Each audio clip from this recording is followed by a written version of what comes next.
It's the Opperman Report. Join digital forensic investigator and PI Ed Opperman for an in-depth discussion of conspiracy theories, strategy of New World Order resistance, high-profile court cases in the news, and interviews with expert guests and authors on these topics and more. It's the Opperman Report. And now, here is investigator Ed Opperman. Okay, welcome to the Opperman Report. I am your host, Private Investigator Ed Opperman. Tonight, the show is brought to you by Audible.com. That's right, go to audibletrial.com/Opperman Report. You go there, you sign up for free, you get a free audio book. Tonight, we are live on TalkStreamLive.com. Every Friday night, 5 p.m. Pacific Standard Time. We're on HazyRadio.com, PSN Radio, Wolf Spirit Radio, Talk Superstation, AwakeRadio.us, AwakeRadio.uk, 1800 Online, ShizazRadio.com, and all those guys. Now, Reverend, are you there? 269. Oh. Yeah, Reverend Pinckney, is that you? Reverend Pinckney, is that you? Okay, brother, what, can you hear me? What do you got to say? Oh, I just want to tell you that, hey, I'm excited about being on the show and everything, and I tell you, I want people to know that, it is our constitutional duty to hold our elected officials and judges accountable for their work, their action, and their inaction of wrongdoing. We must take a stand like never before, Ed. And I tell you, I'm here at Marquette Prison, about 15 hours from my home, and I tell you, Ed, I'm excited to be here because somebody got to stand up and fight these people like never before.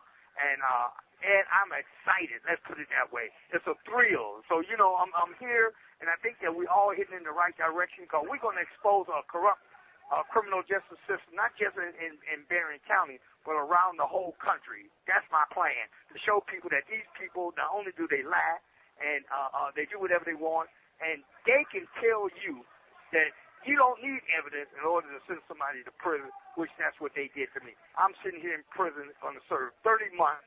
They're trying to get me to serve 30 months for a crime that never was committed, that was created by them. So, Ed, I'm here, Ed. I'm happy to hear your voice. Reverend Pinckney, we're very happy to hear your voice, brother. God bless you. What can people do to support you, to get you out of there before the 30 months? Well, here's what we need to do. We got to raise funds, which is crucial. And they have to go to bhbanco.org. We have a PayPal right there at bhbanco.org. Or they can mail a check to Banco, B-A-N-C-O, 1940 Union Avenue, Benton Harbor, Michigan, 49022. And we're going to have a hearing on February the 24th. And what we're going to ask them to reverse that decision, that conviction, because we're asking for a direct verdict. And also, we're going to go into that juror that lied to be on the jury. Right. We're going to question the illegal sentencing and ask for appeal bond. So we got things going that's so incredible, Ed, that I just want the people to know out there, all your listeners, that, hey, we're here to fight, and we're going to continue to fight, and we're not going to stop fighting until this thing is all over with. Okay, Reverend, we're here to support you. Let me ask you a question. Now, you're filing a motion for an appeal bond. Did you request an appeal bond previous to this time? No, they did not. This is not in the appeal court. This is at the trial court level. So we go there first and ask for an appeal bond. Then get to do the appeal bond. So we're doing good. We're doing great, Ed. No, my question is, though, have you asked to be let out on bond pending appeal yet? Have you? Not yet. This is the first time. The first time. Okay, very good. Okay, good. Now, tell the audience again, first of all, how old are you? I'm 66 years old. Okay. And what have you spent your life doing, Reverend? First of all, most of my life I was a reverend, and also what I was an insurance salesperson also. Okay. And then what I do, I help the people in the community. That's what I do. Most of the time I've been court watching for the last 15 years, making sure that people get a fair shake inside the courtroom. And here I am, I didn't even get a fair shake. But that's what I do. I do every morning from 8 o'clock in the morning till 4 o'clock. I'm at the courthouse trying to help people deal with this criminal justice system. Gotcha. So you've been an activist your whole life, up until 66 years old. Absolutely. I've been an activist, and what an activist do, he acts, and that's what I've been doing. I've been acting. God bless it. Now, what kind of charges, man, what kind of trumped-up charges, ridiculous charges were you convicted on? I was convicted of 5 counts of forgery, forging a recall petition, which there's no such charge. There's no such charge as a forgery for a recall petition. It should have been just a misdemeanor charge, but unfortunately they call it the Pinckney charge because they charged me with 5 felony counts of forgery when there was no forgery. So 5 counts of forgery means that there were 5 signatures on your petition that that weren't supposedly kosher, that they didn't approve of. Not the signature, it was the date. They claimed that the date would change, not the signatures, just the date. And they said I did it. So some guy didn't know what day it was, and then they put Reverend Pinckney in prison. Now, but that's the extent of your crime. That there were 5 signatures, dates on a piece of paper that were written down incorrectly. Did you receive any monetary gain from this? Absolutely none. Not one piece. Financial gain, not one celebrity gain, nothing, not one thing that I gained from this. And they knew that, but they gained a lot because they kept the mayor in there because the mayor was losing 5 votes to 1.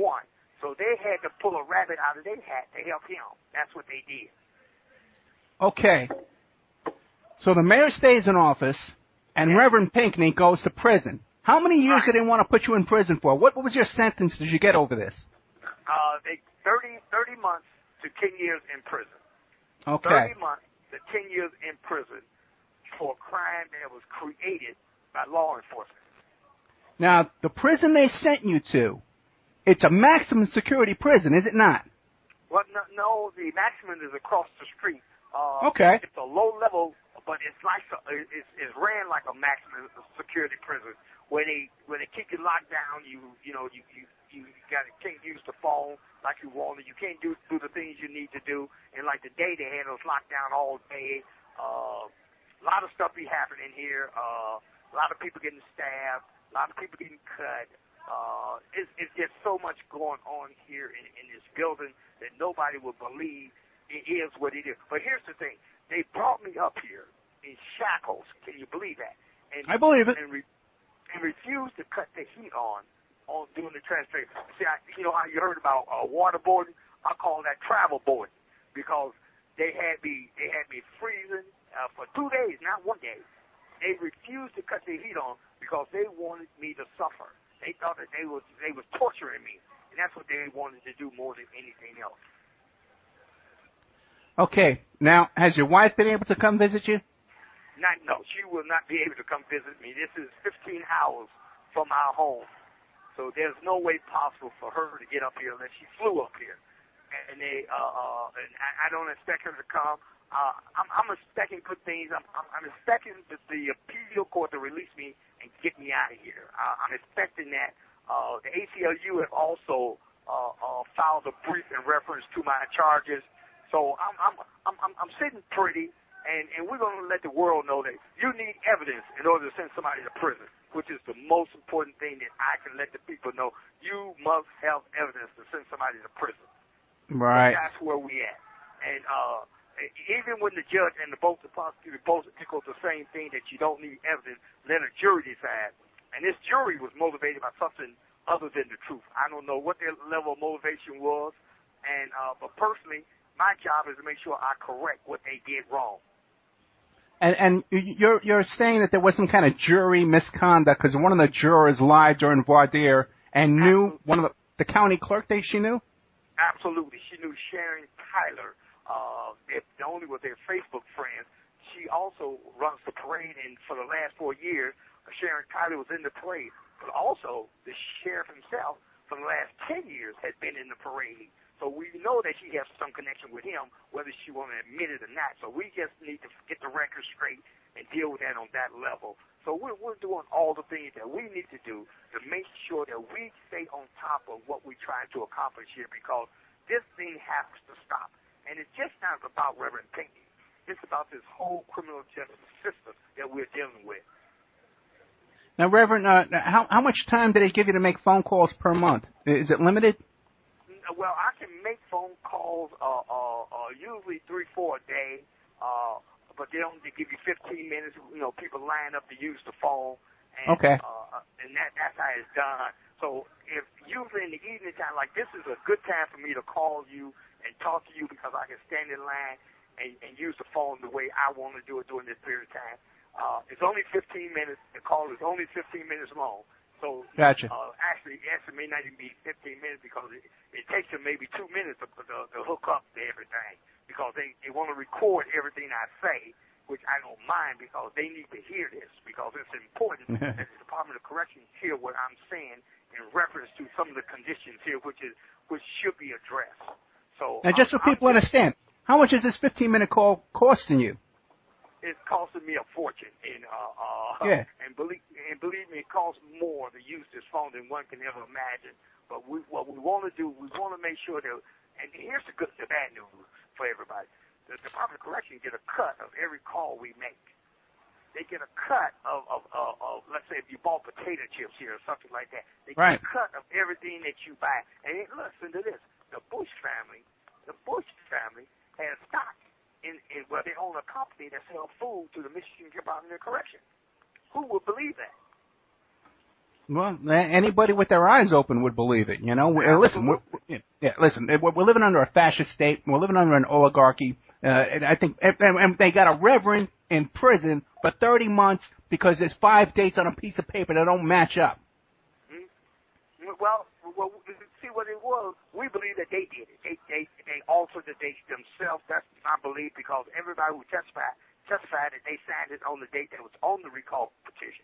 And if that's the case, that certainly means that they had did something funny, or maybe use another ink pen to go over it to trace it, because the only evidence that they had that somebody even may have altered the date was that there was 2 different inks on there. So if that's the case, that could be them. There was more evidence that the mayor committed a crime, that the election clerk committed a crime, and the sheriff's department committed a crime than I committed a crime. Okay, well, Reverend, if we could prove that the mayor committed this crime, would you want to see the mayor in the conditions you're living under? Oh, absolutely not. Absolutely yeah, right. not. Forgive him. Yeah. And here's the thing that's important.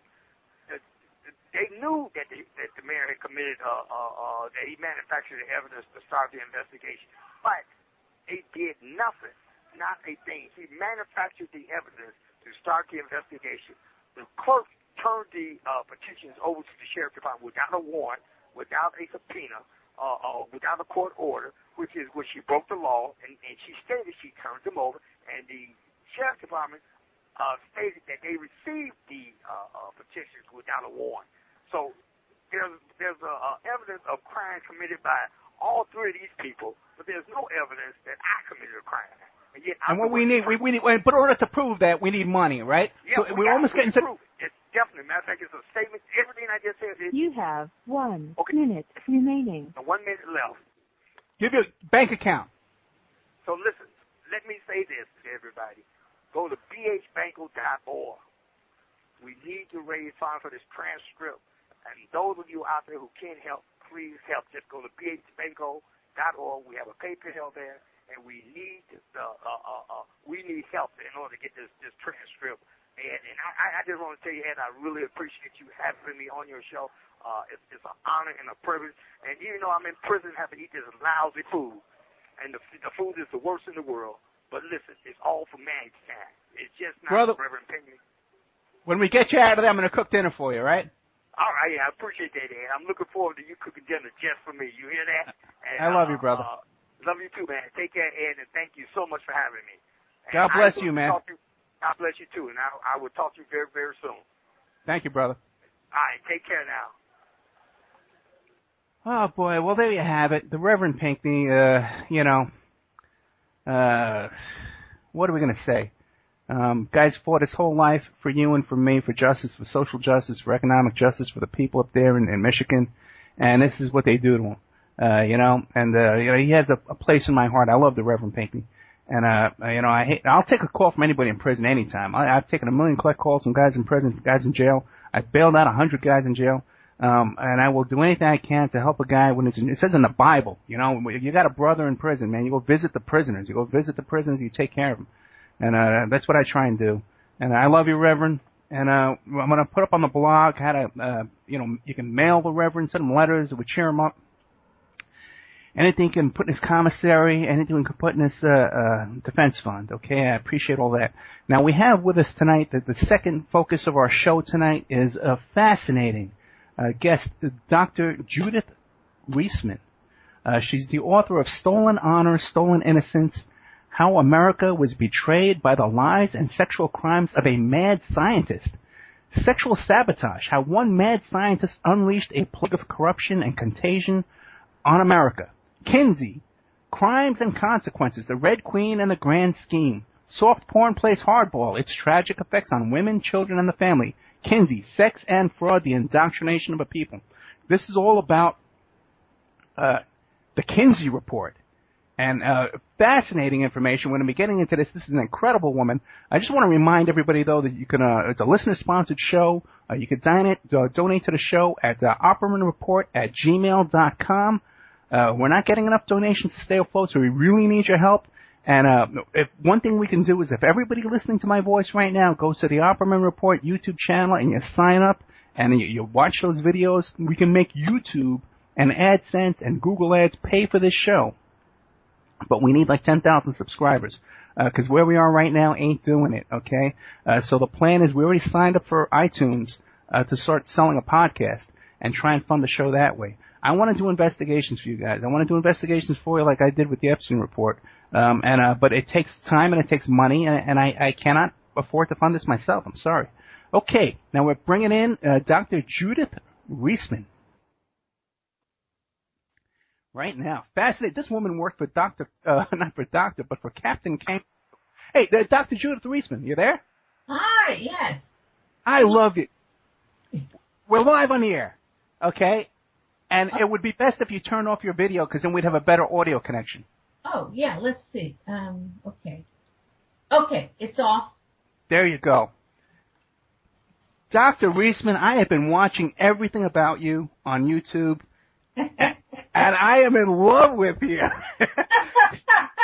Not bad when you're 80, all right. That's nice. I accept that. Well, I want you to be my Valentine, but let me tell you something.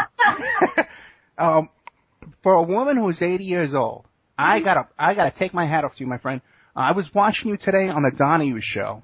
Oh, yeah. Yeah. That was pretty good.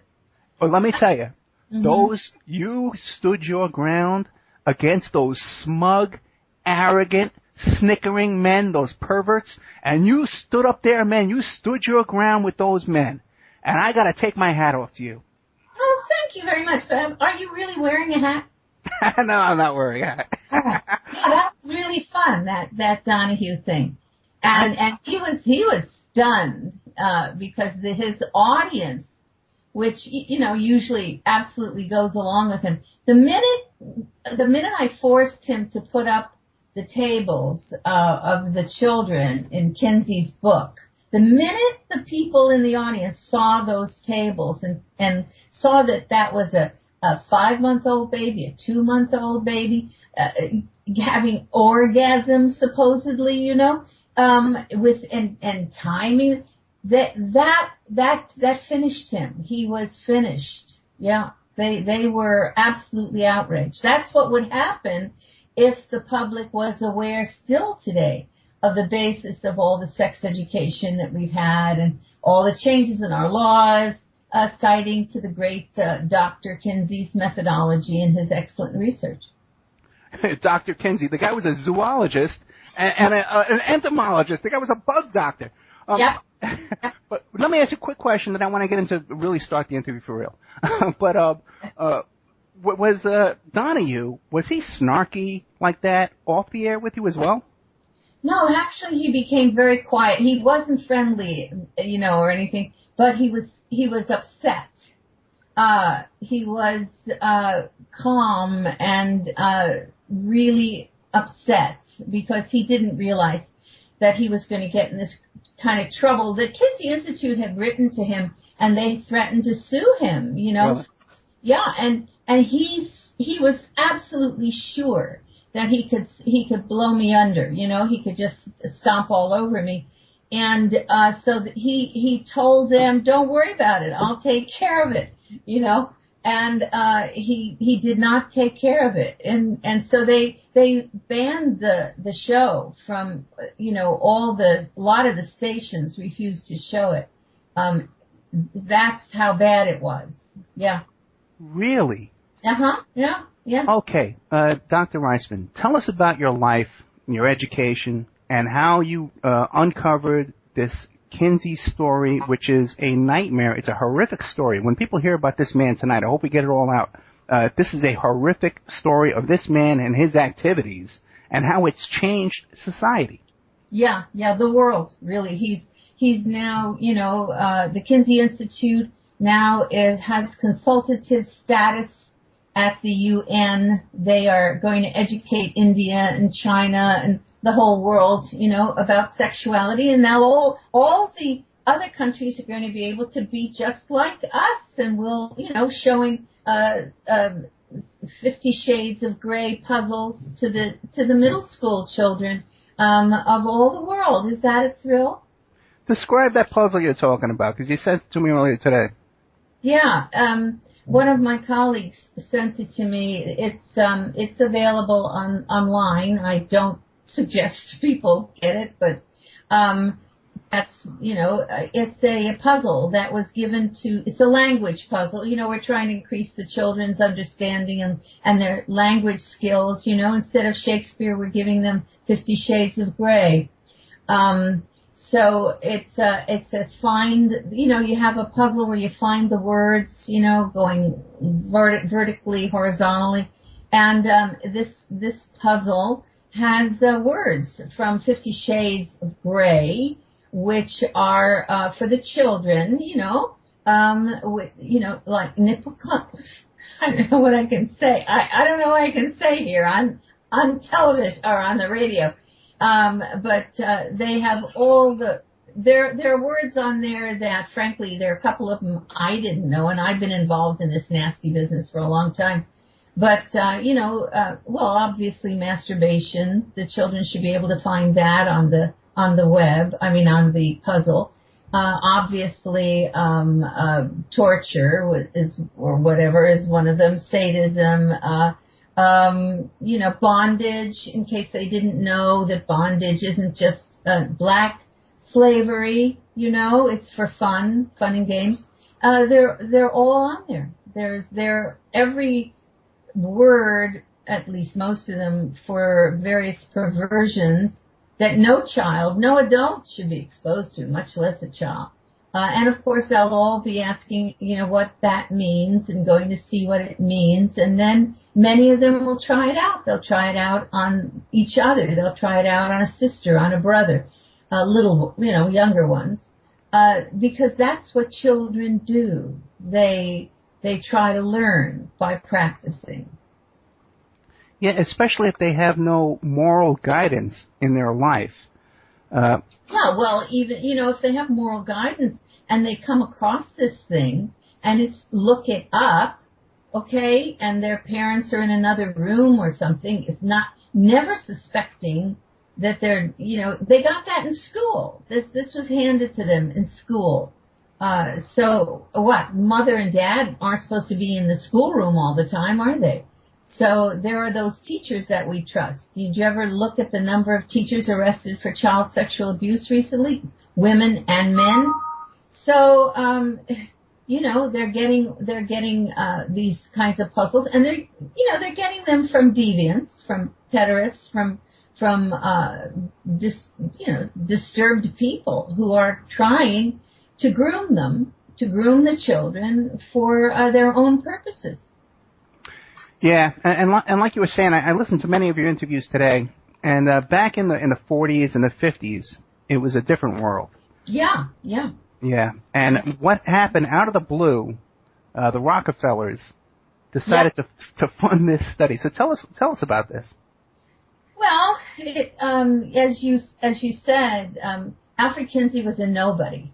He really was. I mean, and Indiana University was a nothing university. No offense meant, except for now. And it was just a backwater kind of college, and he was there teaching zoology. Teaching about the gall wasps. He would, that's what he did. He was an expert about gall wasps. And he thought that there was no difference between the gall wasps, the measuring of gall wasp wings, and his recording of human sexual behavior, which shows you how far gone the fellow was, if was his view. So he had the opportunity to approach the Rockefellers, and they really liked what he was going to be doing. He was going to be asking all kinds of questions of Americans. This is during World War II. Let's remember that.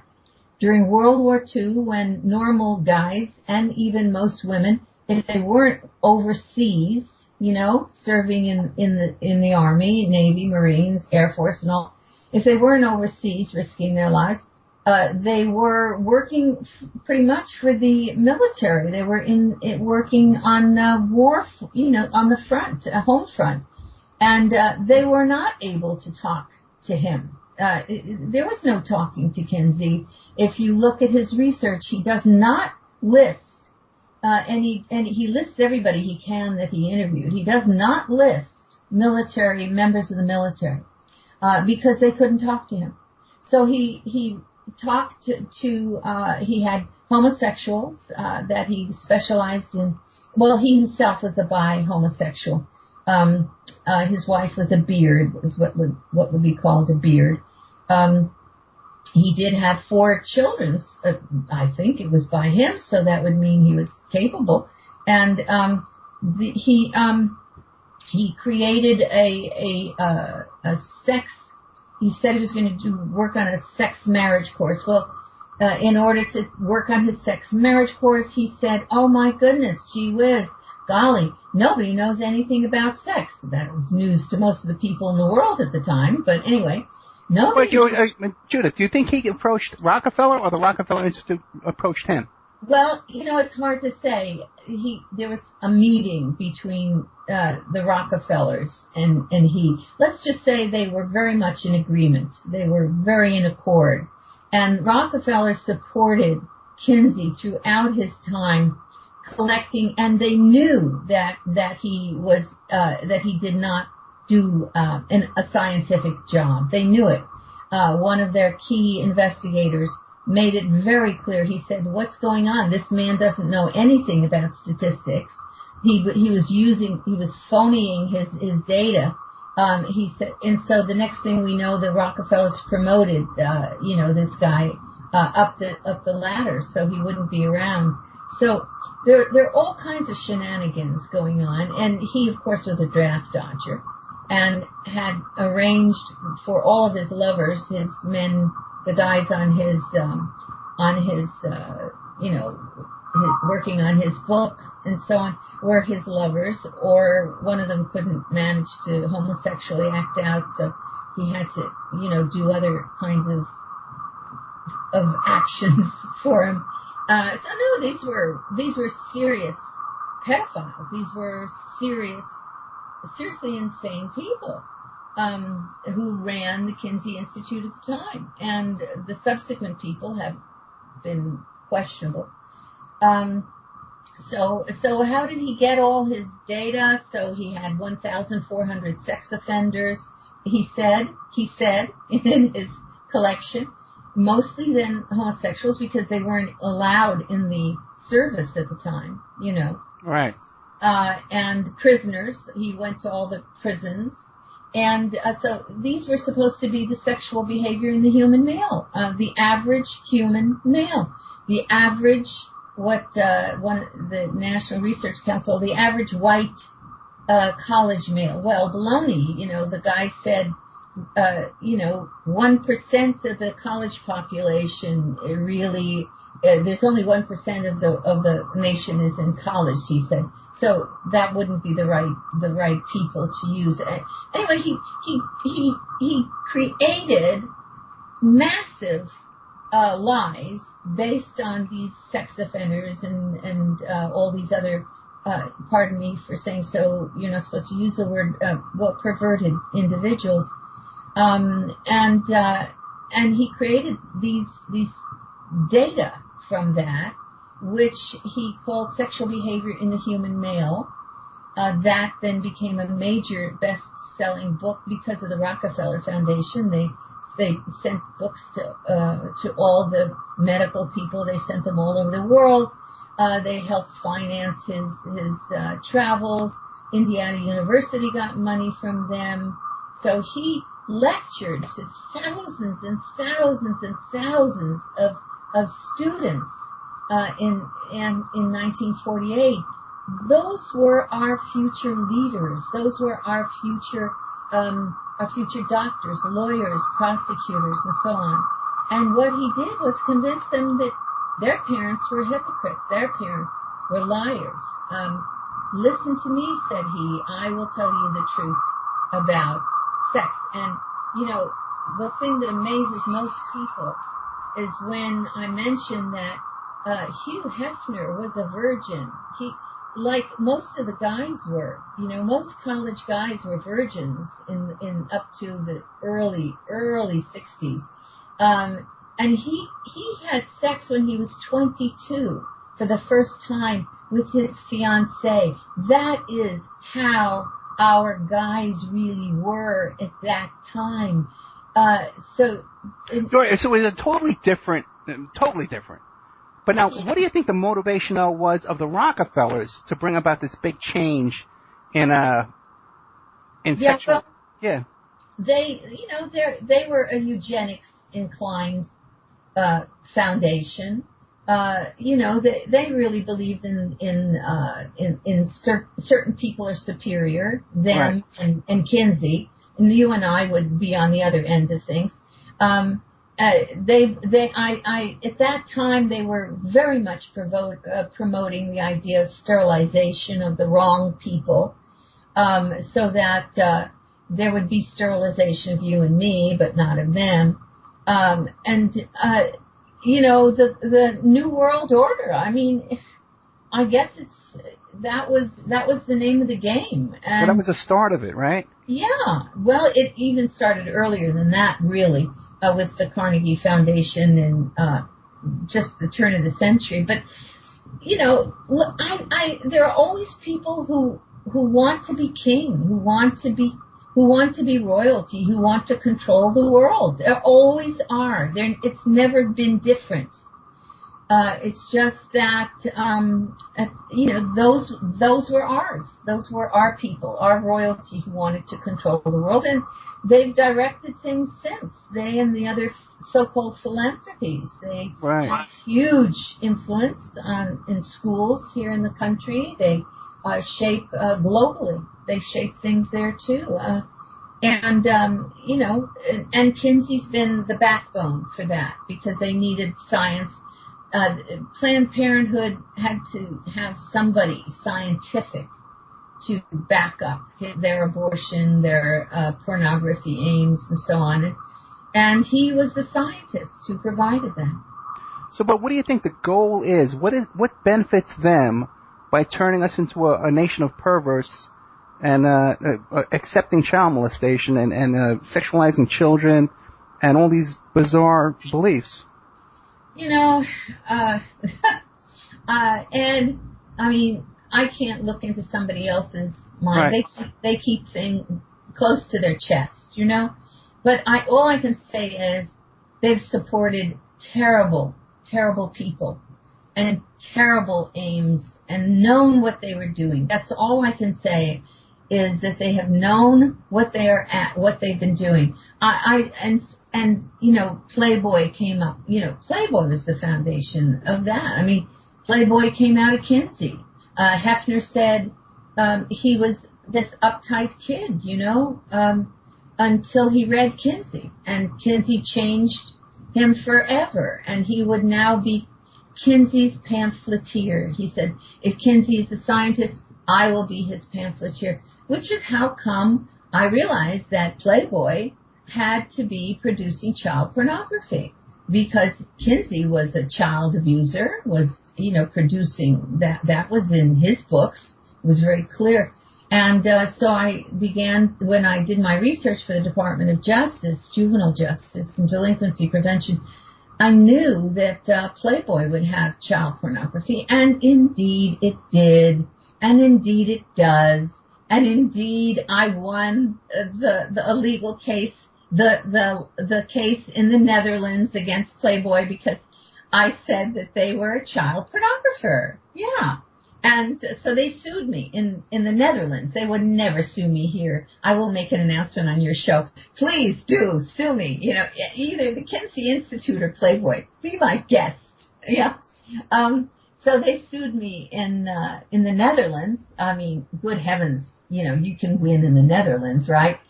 And the judge ruled against Playboy and said everything that Reisman has said is right. It's here. He had all the pictures of the children and everything.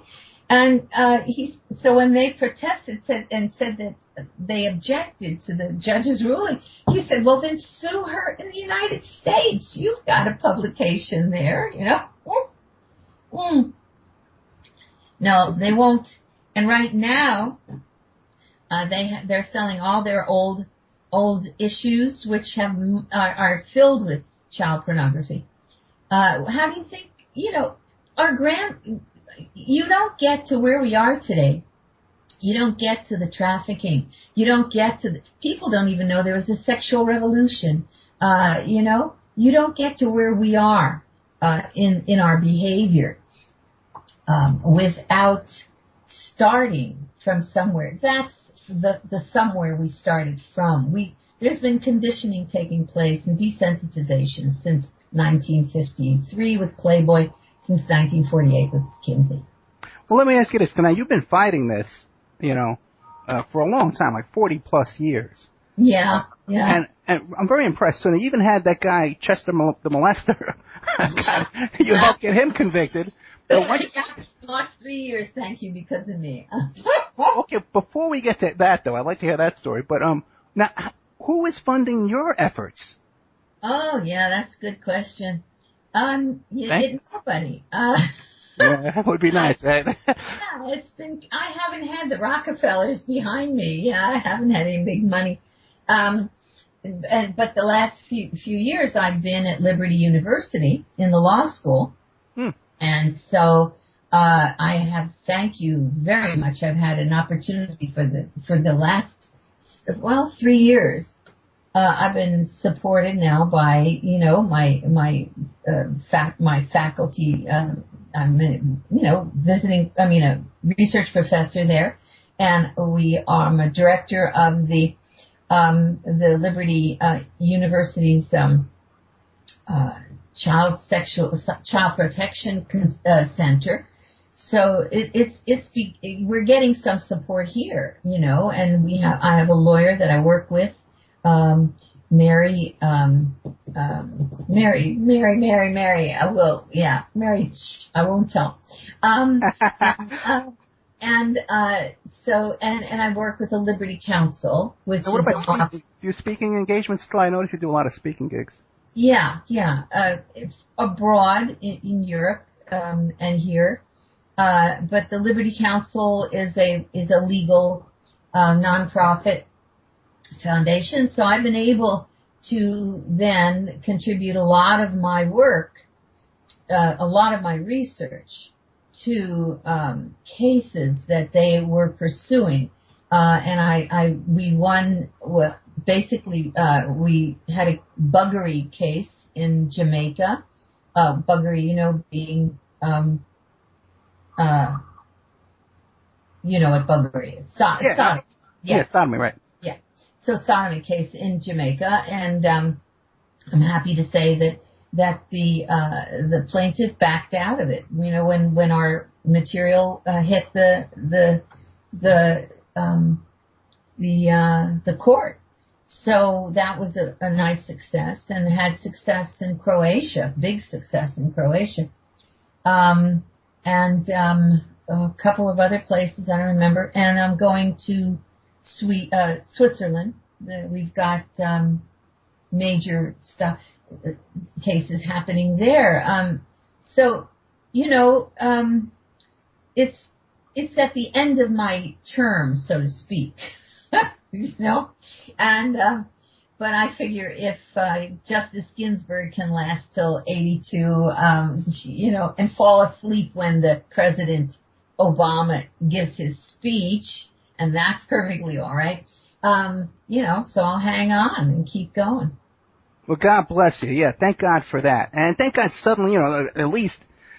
You know, like you said, at this peak of your career, that you're getting some funding and support by a good institution that's coming out to help you, because otherwise we're all just out here fighting on our own against the Rockefellers. Yeah, well, and they, you know, they have their whole law school, so their students, they have great students, wonderful kids, for the most part, and they're very exciting young people to work with, and so. You know, and you should come visit my archive. I have a huge archive. You know what? Speaking of archive, one of the things I stumbled across today was that Kinsey's association with Aleister Crowley and Kenneth Anger, and that they actually have a Kenneth Anger archive at the Kinsey Institute today. Yeah. Even worse than that. They have a John Money archive at the Kinsey Institute, the John Money archive, and John Money is the guy who's in the Journal of Pedophilia. He was from the Johns Hopkins. John Money advocated not only for an end to the age of consent, all right, end the age of consent, Dr. John Money. But he advocated that, he said, you know, sex between a boy of 12 or something and a man, I don't see that as a problem. He said that can be love. And if indeed they agree and they have a ritual, a suicide sort of ritual, you know, and he says in the midst of this sexual ritual, this is rather like the culmination of Gray, you know. He says, if the end of their sexual ritual, one of them dies, believe you me, it'll be the boy. Okay, he says one of them dies. He says, really the question there should be consent. You know, it's a question of consent, right? We have rough sex. That's the rough sex defense, where men can kill, you know, their wives or their girlfriends, and then the woman's dead or the girl's dead, and he says, well, you know, she really agreed to it. Oh, okay, that's good, and that's the rough sex defense. Consent meaning, which is where it's all happened. It used to be illegal fornication was illegal. It didn't matter if the woman gave consent, if the man gave consent. Society said, no, you know, you got to get married. It has to be a formal relationship where you promise to take care of her and she promises to look after you. Okay. And other than that, consent doesn't matter. Well, the whole point with Kinsey was children are sexual from birth. That means that they give consent to sex with an adult. That's the justification for all kinds of rapes of children. And the idea that consent will be the basis of all sexual interactions for human beings. And of course that has been leading to great problems, great problems. Now, Kinsey came up with this theory that children were sexual at birth. Yeah. Because who did he get that information from? Who did his studies for him? Well, you rape enough children and you call their screaming and crying and falling and having convulsions, you call that an orgasm, which a sadist would, and Kinsey was a sadist. Right. And that's established. And you call that an orgasm, then that means that they're sexual from birth. And when they scream and yell and cry and say, no, no, no, that really is yes, you see. But he had organized pedophile rings, probably yes. the precursor to NAMBLA. Yes. We're doing these studies for him. Guys, he used a lot of those guys. And also, too, he had some information from a Nazi. Yeah, Nazi pedophile, Fritz von Valuchek. Yeah, he corresponded with. It's unbelievable, I mean, it's really totally unbelievable. We tried to get a congressional investigation of Kinsey in 1995 or 94. We couldn't bring it off because we had 50 signatures from senators and congressmen. We have to do that again because the basis of your trafficking today, the basis of the rapes of children, it comes down to the combination of science said that it was okay, and then the media originally through Playboy and then picked up by Penthouse, by Hustler, then by internet pornography, all the rest of it. And then they showed you how. So the whole notion of children are sexual from birth means that anything that is done to them is okay. I have talked with people who have said that an infant is able to give consent to sex with an adult. And how is that possible? How can you tell that they can't talk yet? Well, you can tell because of the way they smile or the way they look at you. Well, Kinsey had in his book on page 160 and 161 that these children were fainting. He said they were having convulsions. He said a hysterical weeping amongst the youngest of the children, yeah? And he called those orgasms. And that has been the basis of our training in our schools. Our sex education teachers were trained this way. But Kinsey's perspective, coming from his experiences, is totally off the charts. I heard that he circumcised himself as an adult. Go ahead, tell it. No, you go ahead. Okay. Interview me. This is what happens every week. No, he got into a bathtub as an adult. Yeah. And circumcised himself with I think a pocket knife. Yeah. Oh, and with no anesthesia. That's right. And one of his colleagues found him in the bathtub, bloody, full of blood. Because, and that's at the time that he did that, he was educating the world about sex. I mean, okay? This was the leader of the world in sex. And he did that. And the other thing, he used to hang himself by his genitals. You saw that? Oh, yeah. My gosh. Yeah. I wouldn't have known that. I mean, I didn't have access to Kinsey's, files, personal files.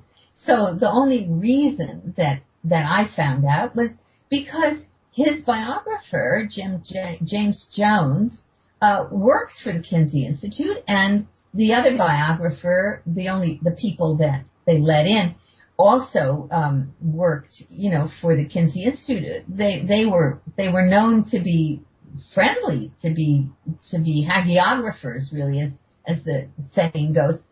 That's not on the list of the words for the children. I should note that. And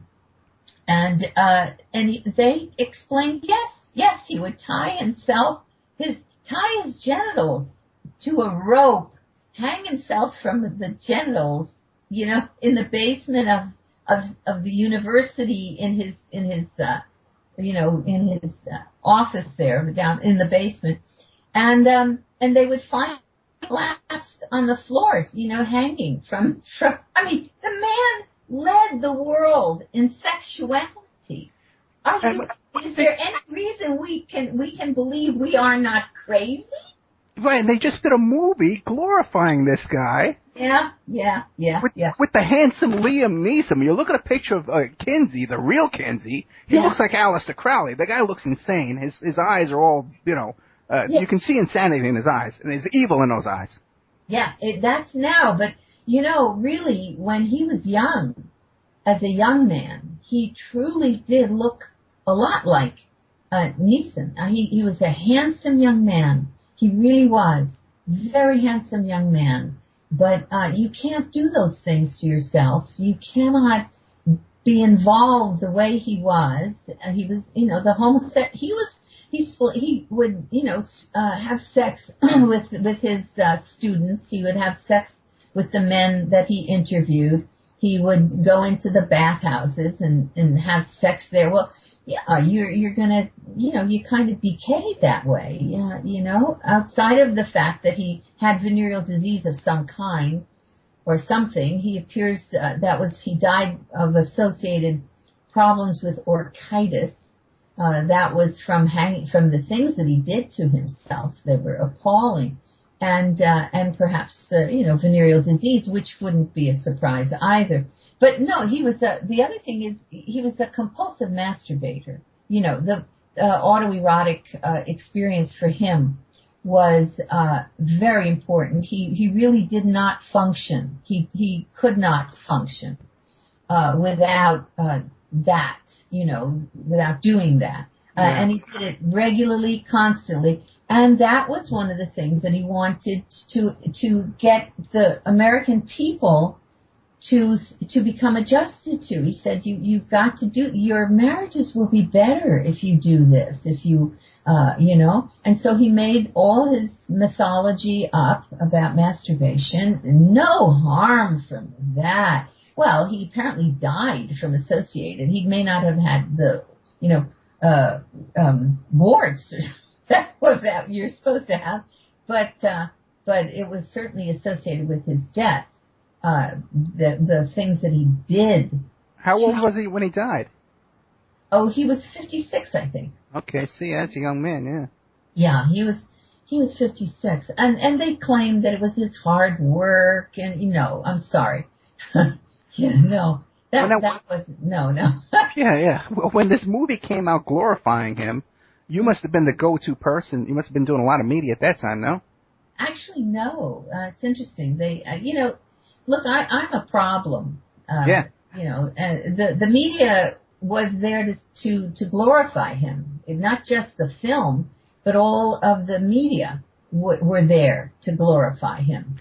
And so they didn't want to hear from me. I'm the last person they'd want to hear from, because in the film, I never paid to see it. I went to another film. I bought my ticket to another, and then went to that room. Okay, so maybe I should be arrested for that. There's some theater hopping, they call that, yeah. Yeah. So what was I saying? We were saying about how come, he was glorified in this movie. How come they didn't come to you to expose it? Yeah, in the film, Laura Schlesinger, Dr. Laura Schlesinger, we tried to run an advertisement in Variety. We paid for it, to tell people, to tell Liam Neeson not, don't do this film. Don't do it. Because after that he does Taken, he does films about saving children. My goodness. The last minute, absolutely the last minute, Variety shut us down. No, they're not going to do, take in our money. They won't do any advertisements about the film at all from that point of view. So, in the film, still, Laura Schlesinger revealed a lot about the children on her website.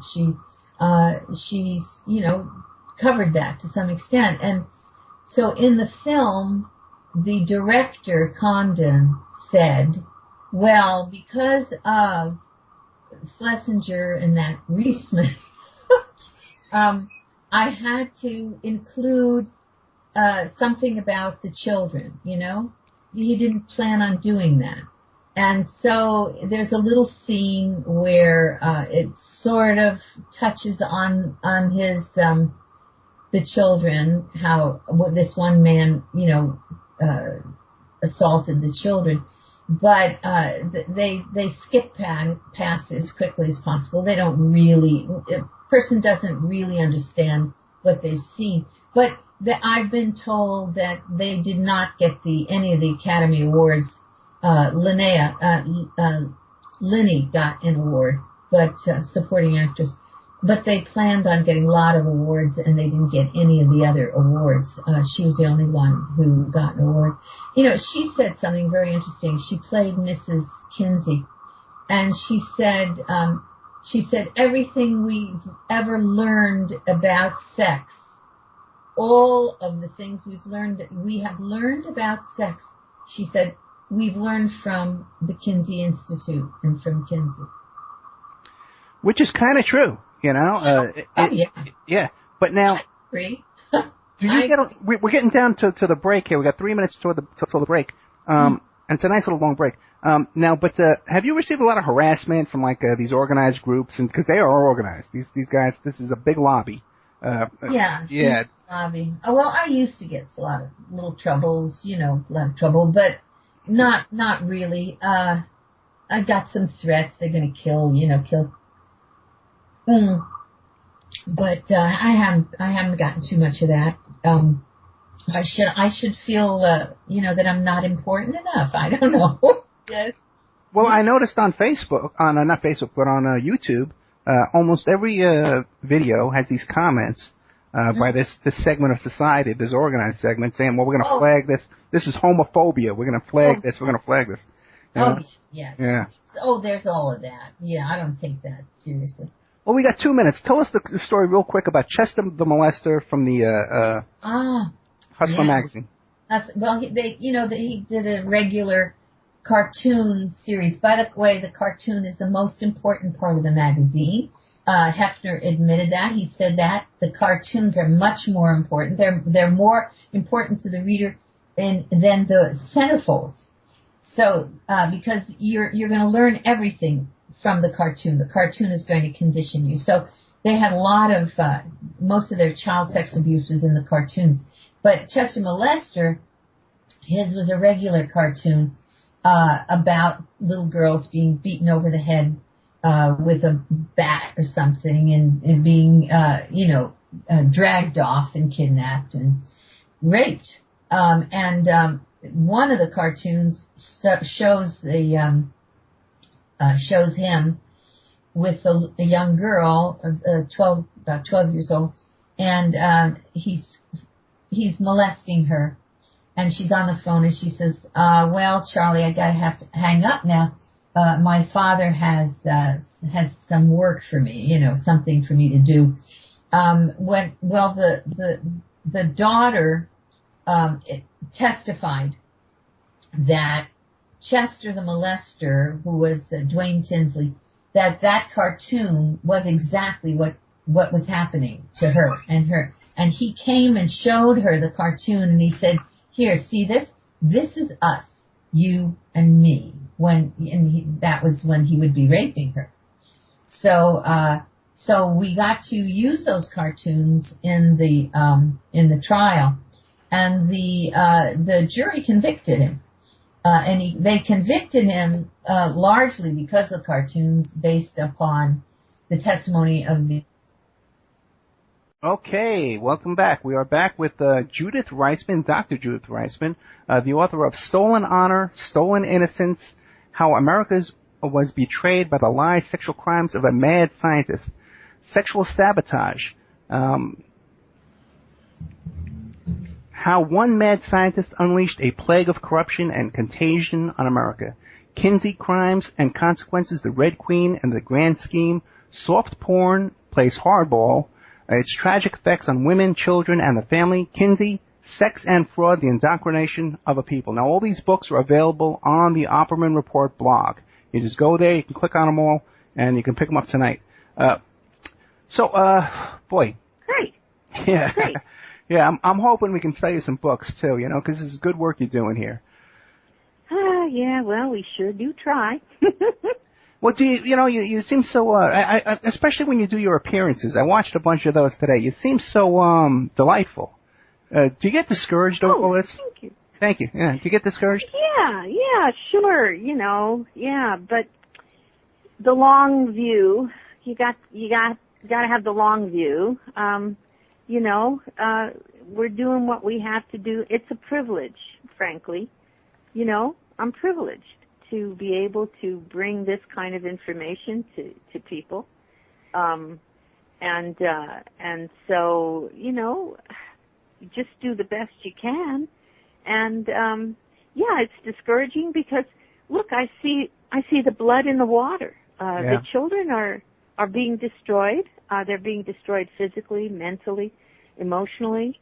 And that is discouraging. But if I let that, if I let it get me down that much, I would not be able to continue. So gotta go. Just gotta do it. Now, with the overwhelming evidence that's in the reports themselves, it's not accusations that we're making, but in the reports he's talking about, stimulating a 4-year-old child 26 times in 24 hours. Yeah. Now that's an around-the-clock experiment. Yeah. That's waking the child, isn't going to be sleeping, that's keeping a child up 24 hours and masturbating them. And one of the, the Yorkshire Television did the documentary. One of Kinsey's co-authors, or rather not a co-author, but buddies anyway, Tripp, who was the photographer for Kinsey at one point, he said, there was penetration too, So, I mean, they've all admitted these things. Paul Gebhardt admitted it in his letter to me. This isn't an accusation. This is just what they said. But now, do people still give credibility to this report and to these studies? Oh, yeah. Oh, my goodness. In the schools and in the colleges? They certainly do. Yes, sure. Yeah. All over the place. In education, in sociology, anthropology, in law. I'm working with Mary right now on a history of the laws in the law journals. They started in 1948 telling you how wonderful Kinsey was. It goes all the way up to 2015. No, actually 2014. Law review articles, law journal articles, telling you, and where's, on homosexuality. And as the Kinsey report said, as we read in the Kinsey report, as Kinsey showed, it's everywhere. And the Kinsey Institute right now has an app, has a phone app where you can be a citizen. I'm going to put this in quotes. You can be a citizen scientist, end quote, like they were really. No difference. By recording sex that you see or that you're involved in, and you contribute that to this app, excuse me, and it gets recorded on a graph and charts on the web, and all over the world. It's all over the world, by the way. That's global. It's a global thing. And you can read about rapes, how many rapes and how many, homosexual liaisons and forced this and that. But there's no reporting there's no way to report the perpetrator. You don't report the perpetrator. So if you rape somebody, you can enter that in. That's very nice. how many people are going to be doing that? You know, feeling that they're part of a citizen scientist, activity because they raped a child or 2 or 3 or 7, and they put this thing on the app. And you don't go after them. The police don't. There's nothing. There's no tracking them. How is it about the Kinsey Institute today? How is it funded today? Who's funding this thing? Well, the Indiana University, and they've received at least 21 million. It was more than that, but when you add it all up, I forgot the total, from the federal government over time. And they also get money. They got some money from Playboy, certainly, and from other people. And then they get grants from the Department of mental health or whatever. I mean, this is insane. This is criminal. This is insane. Criminal. One of the things I do for a living, I'm a private investigator, but I'm a digital forensic investigator. So if someone sends me a cell phone and they tell me that there's potentially child pornography on that phone, I can't even touch it. I got to turn it over to the cops right away, because otherwise I'll get convicted. Do you know that? You look up the Kinsey reporter, and that will blow your mind. I mean, I cannot do justice to what they are doing, to what they are encouraging worldwide. And of course, it could all be lies. No question about that. I mean, just like the Kinsey was. Anybody can lie about anything, but that isn't, I mean, words cannot describe what's going on. And so, is Kinsey having an effect? Still? Yeah, well, I think so. Yeah, I just don't understand how it's not a crime for them to possess this material. But anyway. Yeah, that's right. It probably is, but it doesn't matter. I think they may have the obscenity exception. There's a rule that schools, and that's another thing, that schools and museums, they have an obscenity exception, quote unquote. What? That's the same. That's why, the same thing that the dirty old man across the street shows a child, he can get arrested for, and in school, the dirty teacher can show the child, and that's perfectly all right, because that's an obscenity exception. Yeah, it's interesting, too, that we were talking off the air about Alan Dershowitz and his connection to this guy, Jeffrey Epstein. And also, too, the president of Harvard University also was another one who received huge donations by Epstein as well. Now, what's your opinion on this Epstein case? What do you got on that? Well, I mean, I think, there was hanky-panky certainly in terms of his, getting just a slap on the wrist. Yeah. But the point is he'll have all kinds of pictures of people. He's got blackmail that he can use,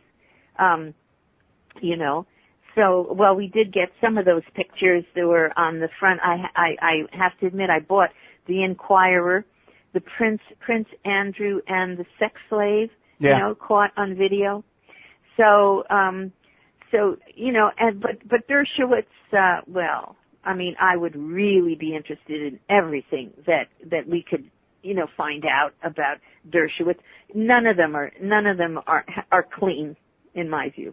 Well, that girl, Veronica Roberts, who's 17 years old in that picture she's in that picture with Prince Andrew and Ghislaine Maxwell. Ghislaine Maxwell, the woman in that picture, went to Chelsea Clinton's wedding, just after the conviction. Mm-hmm. Yeah. And, but if you look up, I'll send you the link. If you look up the documents, from that woman, she's a woman now, Veronica Roberts, there's pictures of her where she's a little kid. She's little. My daughter's 14 years old. And she's a little kid, and she's in New York on a trip with this pervert Epstein, like on the Staten Island ferry, and they have a picture of it. She's like 12, 13 years old. She's little. Well, anybody who is in that house, and those kids were in that, people like, any hanky-panky people, girls, women in his mansion. And Dershowitz apparently was there in his mansion, Well, what was going on, you know, what were they drinking, what were they smoking, you know. Well, that mansion down there in Palm Beach, it's in the search warrants, and it's in the probable cause affidavit from these young girls that covered in that Palm Beach mansion. The walls were covered with framed pictures of naked 14 and 15-year-old girls. Anybody that walked in there is guilty. Okay. And should be arrested. And Dershowitz would have been there? I'm not sure if Dershowitz was in there or not. I'd have to go back and refresh my memory. I know he was on planes with them. He was in New Mexico with them. But who knows if the house in New Mexico, we had pictures too. Yeah, I mean, come on, you know. Well, and I really like to be part of anything that you're doing on that. Yeah, especially for him. Yeah. I'll keep you updated. But there's no, and Cosby, look, you know, I have the full, Playboy from the beginning, from 1953, from December 53, all the way up to 2011. Come on, you know, what's his name? Cosby. Yeah. So Cosby is there, practically living there. What do you think's going on? I mean, obviously this guy has been involved with all these kids, all these women, all these girls, and girls in the Playboy Mansion for sure. You know, yeah. That's come up in many things and as much as they try to cover it up, but it has to go there. I mean, these guys can't be satisfied with female women. They change their bodies, you know, they put the new bosoms on them, they get those balloons and they, you know, stitch them on, and which is a whole nother bizarre industry that wouldn't even be considered back in the 40s. It would or the 50s. Exactly. Which isn't that long ago. Everything. Yeah. Yep. Now my audience is really into, one of the things we do a lot is we cover satanic cults and Satanism and all this kind of stuff. Now, so I would be wrong if I didn't cover, again, a little more detail on Kinsey's relationship with Kenneth Anger. And supposedly he was involved in films in Kinsey's attic. What can you tell us about all that? Well, we know that Kinsey, that he all of a sudden went and did a tour in Europe, all right? Right. Now, that was strange because he was not the kind of guy that went touring, didn't go anywhere, except when he was younger, to Mexico and a couple little things like that. All right. But Kinsey had to go and locate the diaries of Aleister Crowley. Aleister Crowley's diaries. Now, why did he have to locate Aleister Crowley's diaries? First of all, why would he know that they were important, you know? Why would he be interested? Well, because he was corresponding with Crowley and with what's his name? Sex Before 8 or It's Too Late. You know, so there was all kinds of things going on there. And he went to his abbey in Rome. Not in Rome, in Sicily, was it? No, it's in England, I think it is. No. It wasn't in England. It was in Italy. Okay. The Thelema. He went, the Thelema Abbey or something. So, and he went there. There's that picture of him. It's in the book. Yeah. A picture of him with Kenneth Anger. Now, why would he go there? Well, he said he was looking for the diaries. He wanted his diaries. And this is just me, you know, I mean, I suspect he wanted the diaries because he was corresponding with him. He was corresponding with Crowley. And that would have been very important to find out about what kind of correspondence they were having, Kinsey and Crowley. And then when he couldn't get them there, or allegedly could not locate them, he went to England and tried to find out if he tried to get him from the library there in England.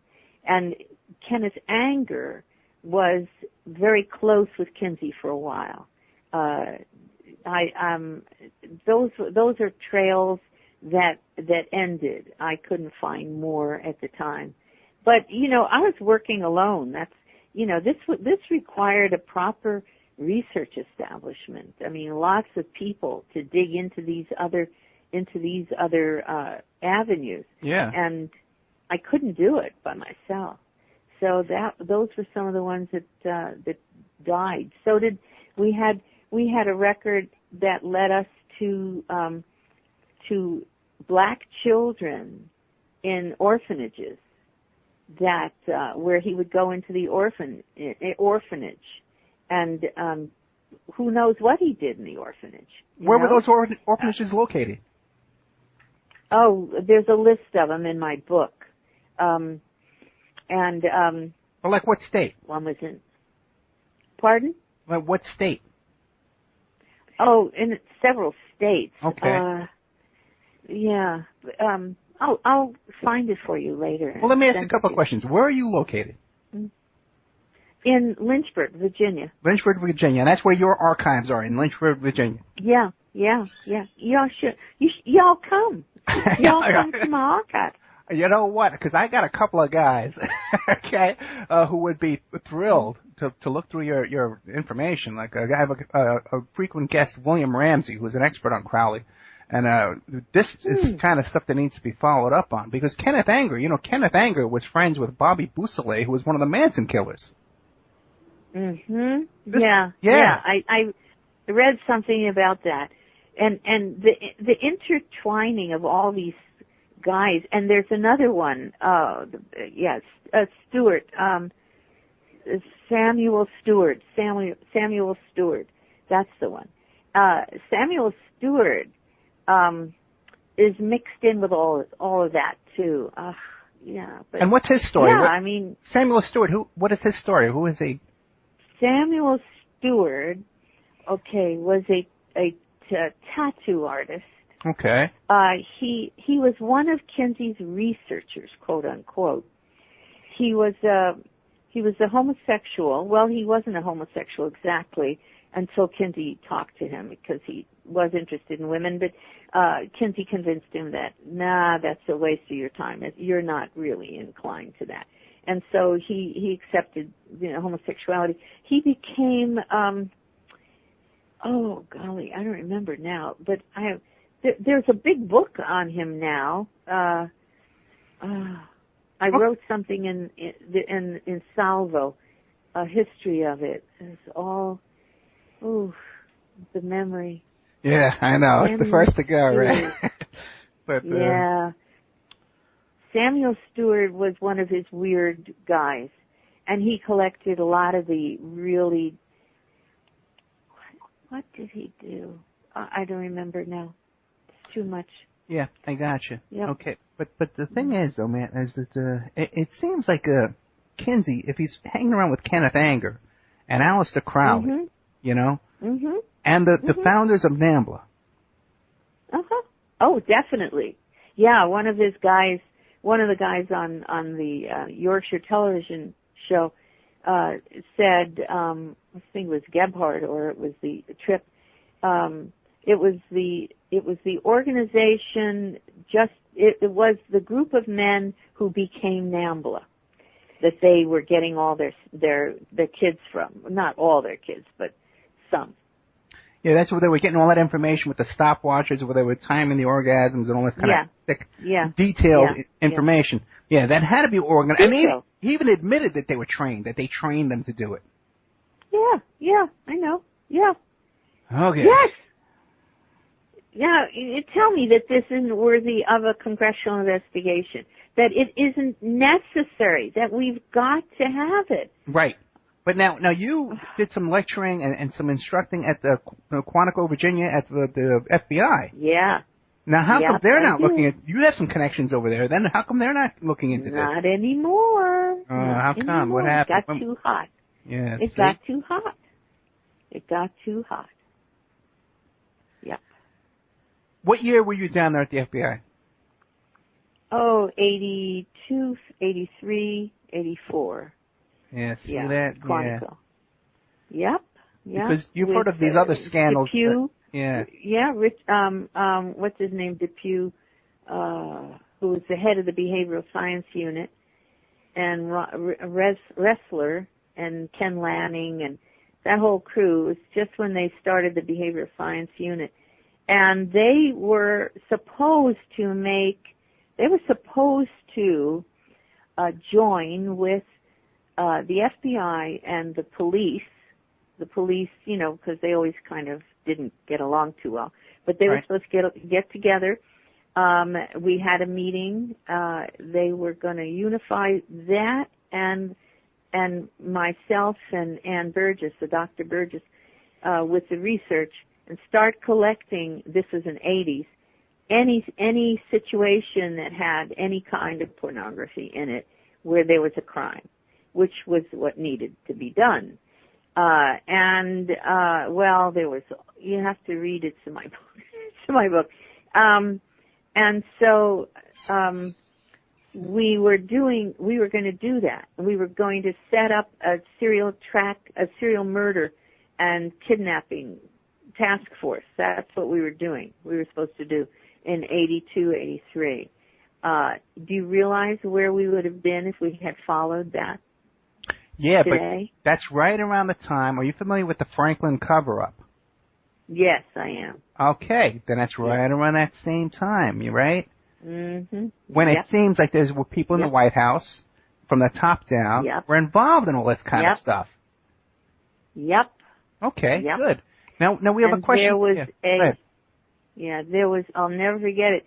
I was involved in my research. Oh gosh, with American University, and it turned out that the president of American University was a pedophile. You know that, right? No, I don't. No, American University. Oh, no. well. Yeah, in Washington, D.C. Okay. Richard Berenson. So I was doing the research, and Richard Berenson was the president, and he turns out to be a pedophile who was making dirty phone calls around the country, around the city, looking for and talking about having a child in his basement, a Filipino child that he had locked up, and he wanted to have sex with the children of he's making these dirty phone calls. And that's a long story. And the head of the Department of Psychology, Elliot McGinnis, he was also arrested for having sex with a 9-year-old child, in his trailer park at a nudist colony in Maryland. That was at American University, where I was supposed to be doing my research. God bless you. And so all this is going on at the same time that the Franklin cover-up hits about 1 year late or something like that. And I read the first issue of the Washington Times. Right. And the first issue of the Washington Times that was talking about what was going on in the White House and stuff ends up by saying, now tomorrow we're going to have, we will have part 2. And part 2, we're going to name names or something, and, we'll be talking. And they were talking about handcuffs that were found in the basement that were very small. Oh, really? Handcuffs, as though they were for children. Yeah.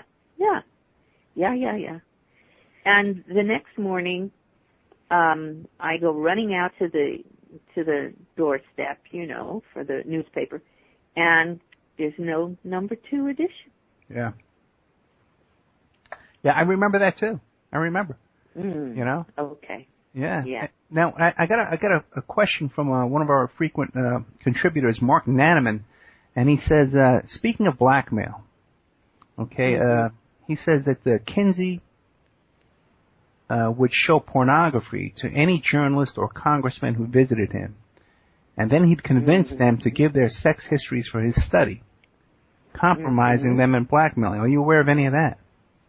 Oh yeah, I was not about the I didn't read anything yet about the porn being shown to them, but definitely there's no question he got everybody's histories. Otherwise, he wouldn't talk to them. And once he got their histories, he could blackmail them without any problem, whether or not they had anything to hide, because all he would have to do is to hint that he had more, and people would be afraid that he would, that he could say something. So yeah, he blackmailed like crazy. Oh boy. Okay, so now I know you wanted to talk about porn and softcore porn and how damaging it is to society right now. Well, I'll just say this, and then I got to slow it down. But I kept you for a long time. Thank you. Yeah, you did. I know. The thing I need people to understand is that pornography is first and foremost an attack on masculinity. It attacks, all pornography attacks the male masculinity, all pornography. And Playboy is homosexual pornography. Absolutely.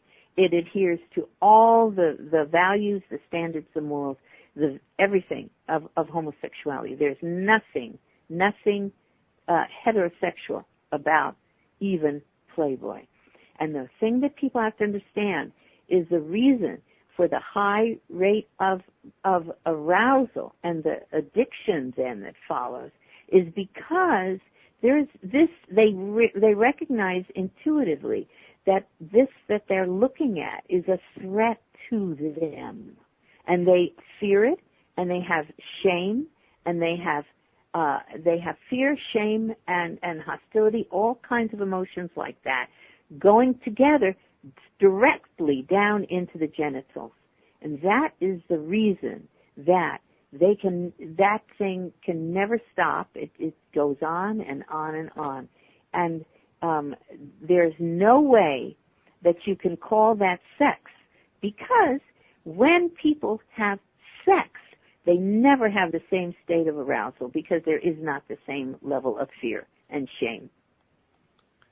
Did you know that Hugh Hefner, in his bedroom, there is a TV set that constantly plays porn, homosexual porn, gay porn, 24 hours a day? I didn't know it was homosexual porn. That's interesting. That is interesting. That's a good one. I've been to the Playboy Mansion, okay, and I know a lot of these people. I've been involved in a lot of cases, with a lot of women from Playmates and stuff like that. And that's what goes on there in his bedroom 24 hours a day. There's gay porn playing. As far as I know, he's in it with women, but there's gay porn on a TV set 24 hours a day. Okay. I think, he's impotent. That's the fact. He is impotent. Okay. All of that stuff, pornography produces impotence after any period of time. So he's impotent. So he's got to be scared. He's got to be shamed. He's got to be, to get it up. And that's, of course, so is Kinsey was impotent too. Same deal. Oh boy. Okay. Dr. Judith Reisman, thank you so much. Okay. And I know I had a good time. Listen, I kept you a lot longer than you said you were going to stay, and I appreciate it. Yeah. But it's my job, you know what I mean? I interrogate people for a living, and I got you out here. Well, you're an excellent guest. I want to have you back. What I'd like to do, too, is talk to you off the air during the daytime, when we have more time relaxed. And let's really get some work done here. Let's try and do something, okay? Yeah, that sounds good. Thank you. I'm ready. Thank you. All right. Thank you so much. Ed. Thank you so much. Dr. Judith Reisman. Thank you so much, Doctor. Dr. Judith, I enjoyed it. Thank you. Let me, Okay, now that was Dr. Judith Reisman, okay, who is a one woman army against the Kinsey report. You got to go back and go online and watch these documentaries and watch these old Phil Donahue episodes and stuff like that, and see this woman. This was 40 years ago, but all by herself up there on that stage, taking on Phil Donahue and that pervert she's talking about. There's like 4 sleazy perverts up on the stage with her, and she's not backing down. And she demanded before she went on the show that they would show these Kinsey charts where it talks about the kid is 3 years old, 2 years old, 5 years old, 7 years old. How many orgasms did they achieve on this child in 24-hour period? 6, 4, 5, 7, 26. All this kind of stuff. And she made them show that chart, which is available. Anybody can see it. There's pictures of it. Mr. Nanaman sent me pictures of it today.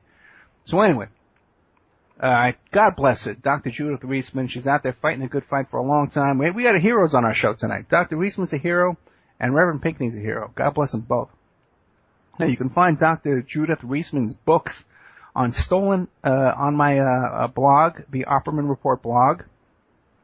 Her books are Stolen Honor, Stolen Innocence, How America Was Betrayed by the Lies and Sexual Crimes of a Mad Scientist, Kinsey, Sex and Fraud, The Indoctrination of a People, Soft Porn Plays Hardball, Its Tragic Effects on Women, Children, and Family, Kinsey, Crimes and Consequences, The Red Queen and the Grand Scheme, Sexual Sabotage, How One Mad Scientist Unleashed a Plague of Corruption and Contagion on America. My tongue is all tied tonight. But now here's a good example of a guest we've had on tonight. We've built a rapport with her. She has an archive of information down there in Virginia, okay, that we could, if we had the funds, guys, to access this kind of stuff, we could really do some good work. There's other angles of investigation that we need to do from our perspective to look into this Kenneth Anger and this Crowley links to this Kinsey. And all this stuff, man, the blackmail stuff that our friend Nanaman was talking about, this is the kind of stuff that we could be doing. You guys, you got an investigator, a professional investigator at your disposal here, and I'm willing to work for you and do the work that needs to be done. We need the funding. So you can donate at oppermanreport@gmail.com, or you can go to truthfunders.com and look up my campaign on there. There's only a few campaigns up there. And help us set up this documentary film company where we can do these kind of in-depth investigations. You see the kind of access to information we have and the kind of work that we can get done. I got real professionals at my fingertips, man. We just need to pay them, and get this kind of stuff done. And so, man, I'm here to help you, man. We're here to get this stuff done and get some work done. So we're going to take a break, nice commercial break, and then hopefully we'll get some phone calls coming in so I don't have to sit here and talk to myself. We'll get the usual suspects to call in and help us out. The number is 702-605-4894. 702-605-4894. That's 702-605-4894. And at the top of the hour, we're going to be leaving PSN, and we're going to be dropping Hazy, but we'll still be on the whole Awake network of stations and Hazy network, Awake.UK and Awake.US and Awake Australia. And Walking Turtles station, all that kind of stuff. Well, we'll be on all those stations still. Okay, so we're going to take a commercial break, guys. Scott and Patty, the tortoise and the hare, and we'll be right back after these messages. If you're looking for essential oils, stop by and check out Essentially Tammy on Facebook. She is Young Living Essential Oils Independent Distributor. These 100% therapeutic-grade oils help support the body's natural functions. You can click on her website posted on Essentially Tammy, that's T-A-M-I, to see the current deals and check out the benefits of oils such as frankincense, joy, valor, lemon, thieves, panaway, and many more. Email Jocko-Tammy, that's J-O-C-A-T-A-M-I, @yahoo.com, or call 352-239-8546. That's 352-239-8546.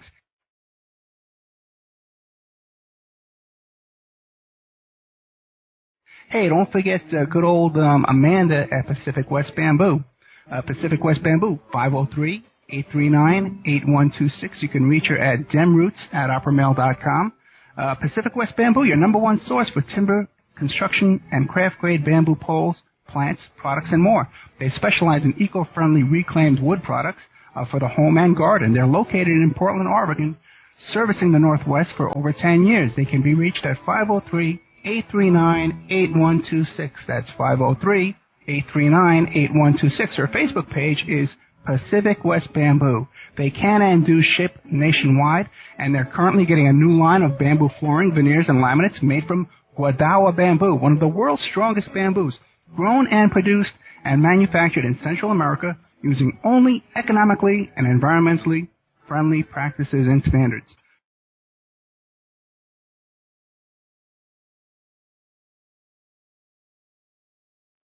Good old Mike Ray at infinityhomeplans.com. Check out Infinity Home Plans and Design Services, your resource for 3D and 2D draftsman services. They offer a multitude of products, including stock home plans, 2D digital drawings, 3D models, renderings, and more. That's infinityhomeplans.com.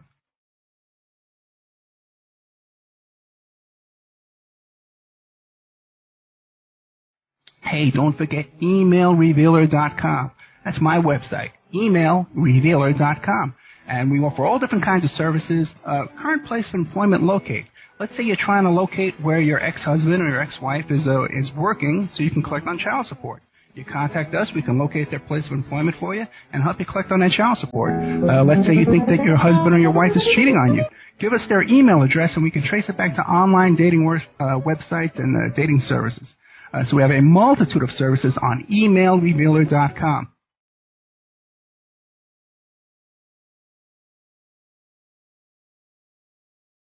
Hey, don't forget the New World Mexican Women.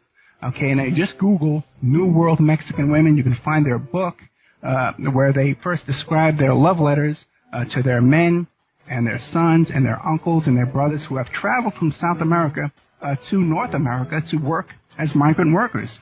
But the women down in this town there in Guerrero, Mexico, they want their men to come back. So they've written these beautiful love letters, and they've put them all in this beautiful coffee table book. First, the letters are written in Spanish, handwritten. You can see pictures of the people writing the books. And then it comes on after that, and it's typewritten in English. And then also, too, the second half of the book is teaching you how to make authentic Mexican jewelry from these New World Mexican women. You can find their book on Lulu.com. It's only $19, or you can download the digital edition for free. That's New World Mexican Women, and it's a two-part book, where first part is the love letters, and the second part is the making the handmade jewelry, the authentic Mexican jewelry. But you can also contact them, too, as well, if you want to get a deal on wholesale jewelry from Mexico, from these women.